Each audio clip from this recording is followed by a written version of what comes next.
Salam alaikum, salut tout le monde. Aujourd'hui nous avons une Mercedes, la JL 350. On va faire la permutation du roue.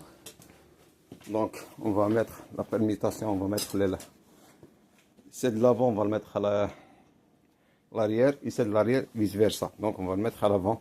Seulement il faut regarder tout le temps, il faut regarder les yeux du pneu. Si par exemple le pneu il est easy, donc il faut le changer. Si le pneu il est correct, vous pouvez le laisser. Sauf si vous pouvez par exemple les yeux égales, donc vous pouvez faire la permutation, bien la rotation du roue. Avant tout, il faut sécuriser le véhicule. Vous voyez, donc on a mis deux crics, deux jacks ici avec les chandelles. Voilà.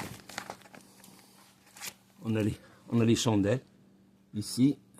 Vous voyez, il faut tout le temps sécuriser votre véhicule.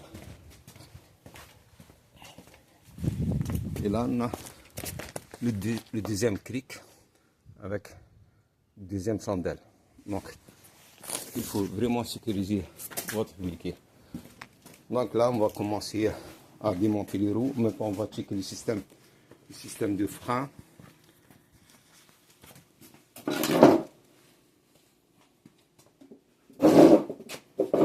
Au niveau socket, on a 17 mm. Généralement, les allemandes, c'est 17 mm. Soit BM, soit Mercedes, soit Opel, soit Audi, soit les Jetta, les Volkswagen, c'est 17 mm.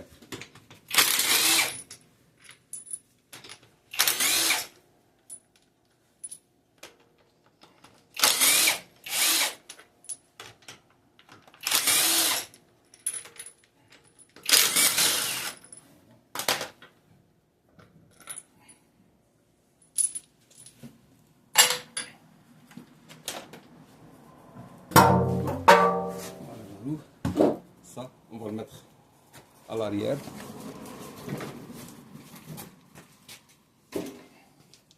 Et là, on va checker bien, on va vérifier l'état l'essieu avant, bien le train avant.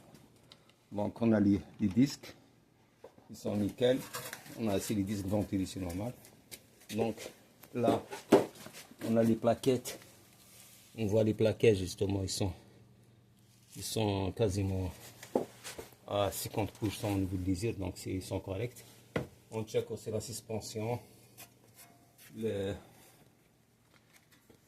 Voilà, ici, tout est parfait, tout est nickel. Donc tout le temps quand vous faites par exemple changement des pneus ou bien peu n'importe, il faut vérifier justement avant de faire le montage, il faut vérifier l'état des freins et de la suspension, les link bar, tout ça. Donc ça c'est link bar pour le Mercedes, c'est un peu spécial. Donc c'est ici, link bar c'est celle-là. Donc elle est comme ça. Voilà. Donc on a la barre stabilisatrice justement pour stabiliser le véhicule, c'est celle-là. Donc on a ici. Voilà, c'est ça. Donc c'est généralement c'est la même chose que le côté droit. Donc on fait la permutation et on vérifie justement l'état des plaquettes. Et, voilà. Vous voyez donc c'est là les plaquettes justement. Et au niveau des allemandes, donc on a le témoin d'usure, mais le problème donc à l'époque ils mettent 4 témoins d'usure électroniques. Là ils croisent justement, ils mettent une à l'avant droit et l'autre arrière gauche.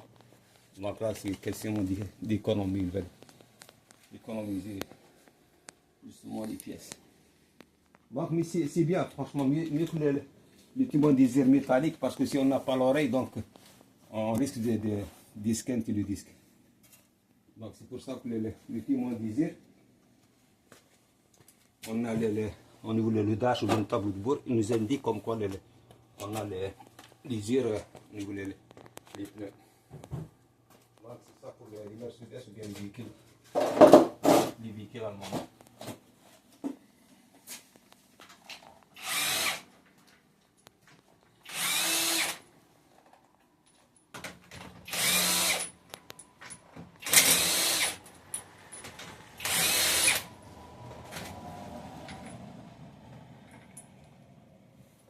Le seul inconvénient au niveau du véhicule allemand, c'est-à-dire, vous voyez, c'est pas des écrous, c'est des boulons, c'est des boulons. C'est-à-dire, il faut bien centrer, ou bien il faut acheter deux strads, ou bien deux goujons pour centrer votre véhicule, votre roue, pour faciliter le montage. Sinon, c'est de la misère pour centrer la roue. Donc là, ça, on va mettre l'avant.